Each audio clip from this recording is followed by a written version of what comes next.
And today I kind of want to talk to you guys about how I lock in permission on, small suburban properties.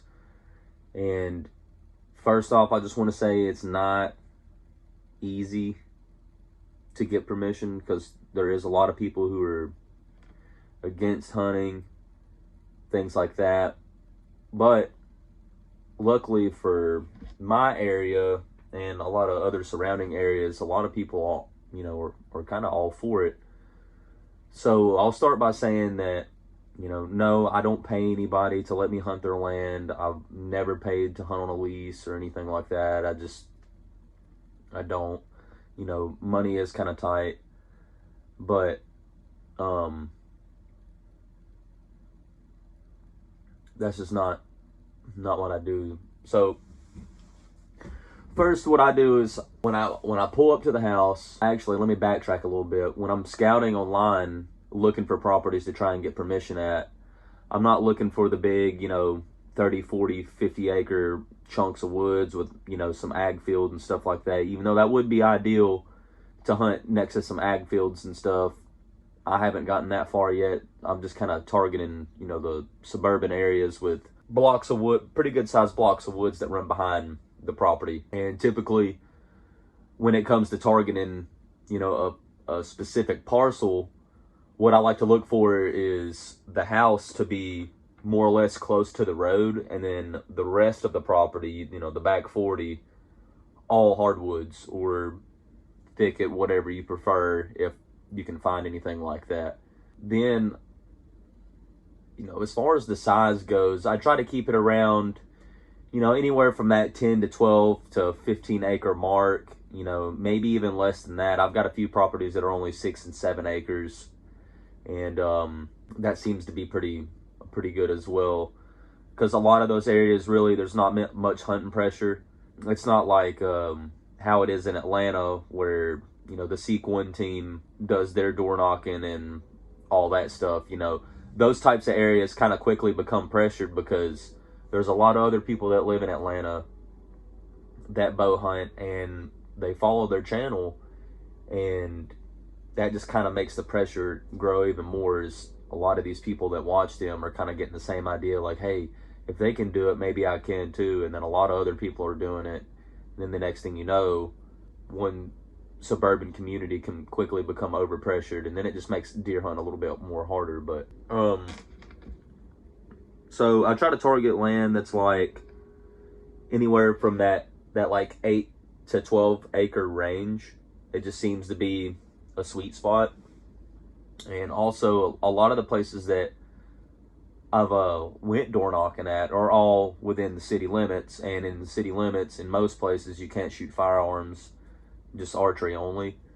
So I kind of emphasize that when I'm kind of going into my spiel, when I'm talking to the landowners or whichever. But typically what I'll do is I'll knock on the door, and I'll take like, quite a few steps back away from the door. You don't want to be right up on top of their door and you're the first thing they see as soon as they open the door, so you want to knock on the door and kind of step back a little bit, so they can see your whole image whenever they walk out of the door. And then, of course, just dress nice, be respectful. You don't want to pull up over there with all your camo on, blood still all over your hunting clothes or whatever. You don't want to do none of that, because can shy them away, whether they hunt or not. It can just kind of shy people away. So I'll go and I'll knock on the door, step back. When they come to the door, I'm like, hey, my name's Caleb, Caleb Smith. I live right here in town. Sorry to bother you. I just wanted to ask if you have anybody that bow hunts back here on your land or anything. And if they say no, we used to, but we just don't anymore. Or, I used to have a family member that bow hunted, but he doesn't live here anymore, yada, yada, yada. Then you can kind of open up a gateway for that type of a conversation about how passionate you are about bow hunting and, things of that nature. And this is if the conversation goes in that kind of a positive direction. But, if you get into that direction, then you can kind of be like, that was part of the reason why I came by here today, is to try and see if maybe you'd be interested in letting somebody local bow hunt back here. Just archery only, no guns, and I'm just trying to target, mature deer only. I'm not interested in killing the babies or the mamas with the babies, stuff like that, the yearling bucks and stuff. Like, just let them know that you're there to target the mature deer out of the herd. You're not trying to wipe everything out and be done with it, and be done with that spot for good. Because a lot of these places, you can land some really good places that have a really good deer population, and if you hunt it smart, you can kind of maintain that property for years to come if you keep your permission for that long. And so say you go and you do some talking, and you kind of follow that guideline right there, and they are for you bow hunting out there. Ask them, like, have they ever had venison before, or deer meat, whatever you like to call it. And if they say yeah, ask them what they think about it. Do they like it? If not, don't even worry about the rest of that conversation. But if they do, we'll just offer it to them. Hey, if I'm ever out here hunting and I do happen to get one, would you guys be interested in some meat? I wouldn't mind giving you guys some meat as an appreciation for letting me hunt out here. And if they like deer meat, then oftentimes they'll say yeah, and they won't pass that up. If they don't like it, don't want it for whatever reason, then don't force it on them, but just be like, all right, just figured I'd offer, since you are giving me permission to hunt out here and everything. But what I do different from a lot of people that just go and knock on doors is I'll bring 2 pieces of paper with me. One is a TWRA, like, permission slip form, and you can print them out online. And then I'll also get it's like a liability waiver form. I don't have any in here with me right now, but it's like a liability waiver form. And you can get those specifically for, like, hunting leases, hunting land, and things like that, private land. And they'll kind of be more apt to saying yes with that, because that shows them that you are legit. You're doing everything right by having your permission slips, and you're kind of also giving them a little bit of a guarantee, or a little bit of a peace of mind, that they don't have to worry about you out there falling out of a tree and getting hurt and turning around and suing them, or whatever kind of legal action somebody might take on somebody in that situation. But me personally, I would never go that route, especially with a homeowner that has given me permission to hunt out there. That's just something I would never do. But just to give them that peace of mind, I do bring them the papers, let them look it over, and I go ahead and get their signature and stuff. So I'll have my copy and landowner copy as well. So that way everything's documented, everything's good to go, and they don't have to worry about anything legally. And then it just comes down to, what days would you be okay with me hunting out here? Because some places you might get the okay to hunt, but they're not going to want you to be out there every single day with, you and a couple of your close buddies and stuff. Just kind of let them know you're not going to have people over, because you got to remember, you are going to somebody else's property, and they might have ATVs, things of that nature and stuff like that. And the last thing somebody's going to want is some random guy who they're letting bow hunt out here bring a bunch of their buddies over to their house. Like, if you think about it, would you let somebody do the same thing on your property? And that's just kind of my view on it. I don't try not to bring anybody with me. Usually just go on these types of missions by myself. I don't like to have anybody with me and everything, and kind of just go about it that way. So once you kind of figure out, like, if they're okay with you hunting out there anytime, awesome, go for it. I would just recommend don't wear your welcome out over there, because again, if you kind of emphasize that you're there to target the mature deer audience only, then they're not gonna expect you to be out there every single day, for the majority of the day. Or so yeah, definitely don't wear your welcome out.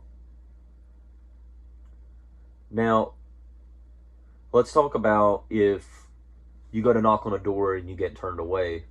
Like, no, not interested.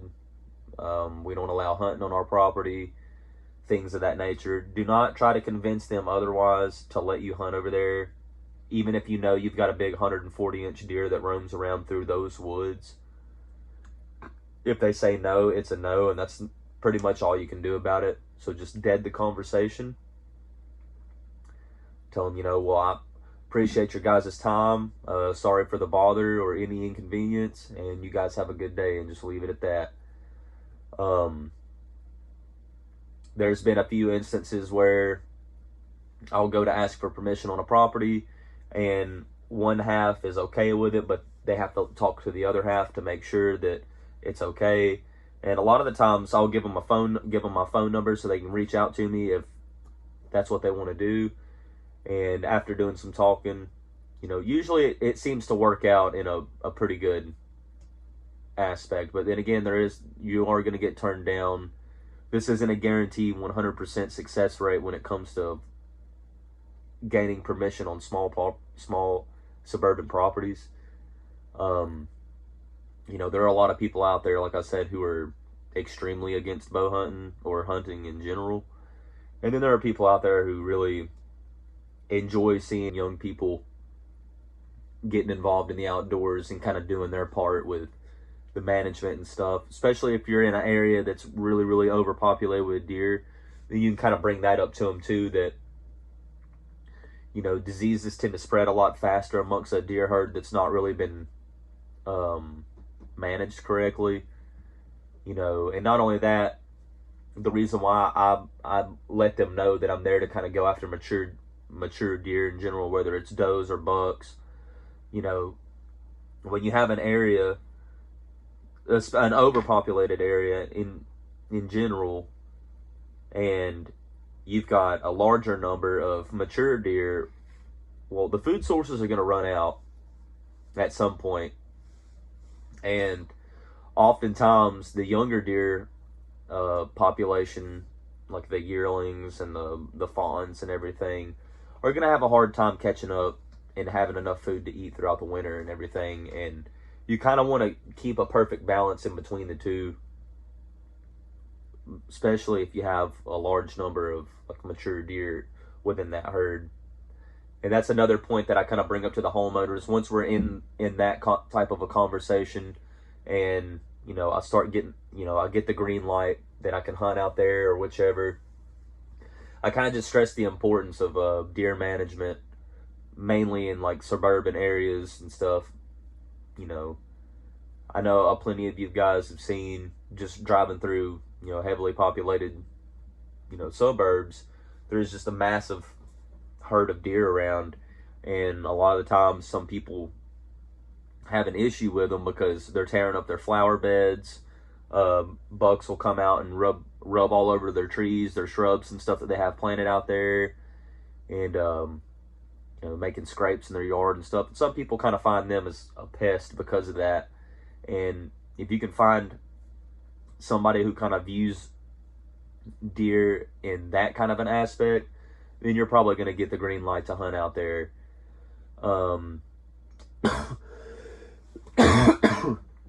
Sorry guys, I'm a little sick. But yeah, I mean, it's not really anything special. I'm not really doing anything special, at least I don't think I am, other than just having some legitimacy, having some professionalism when it comes to bow hunting and everything, because I'll have two forms of paper, the permission slip paper and the liability waiver forms and stuff. But other than that, I mean, I kind of just be myself whenever I'm talking to these people, and just be polite, be respectful. Yes sir, no sir, yes ma'am, no ma'am. And it seems everything that I've been doing and saying seems to work out pretty good for me, and hopefully it can work out the same way for you guys, and you can lock in some new properties this year and potentially put some good deer on the ground. I mean, they're out there. You just gotta really be selective with where you go and try to gain permission at. Like I said, I target you know, areas where the properties are up to about 8 to 12 acres in range, and, you know, lots of woods. You also want to make sure you're hunting around a good natural food source. Like one of the areas that I hunt not far from where I live, is the majority of the hardwoods is all like white oaks and red oaks and stuff. So there's definitely a lot of oaks in there, and in the little valleys that are on the property out towards the the far side of the property is like real thick, good bedding area, lots of hills, and things of that nature. But hopefully you guys can use this video and kind of create your own idea on how to go about getting permission, and maybe you guys will have some luck at it. But appreciate you guys for watching, and I'll catch y'all in the next video.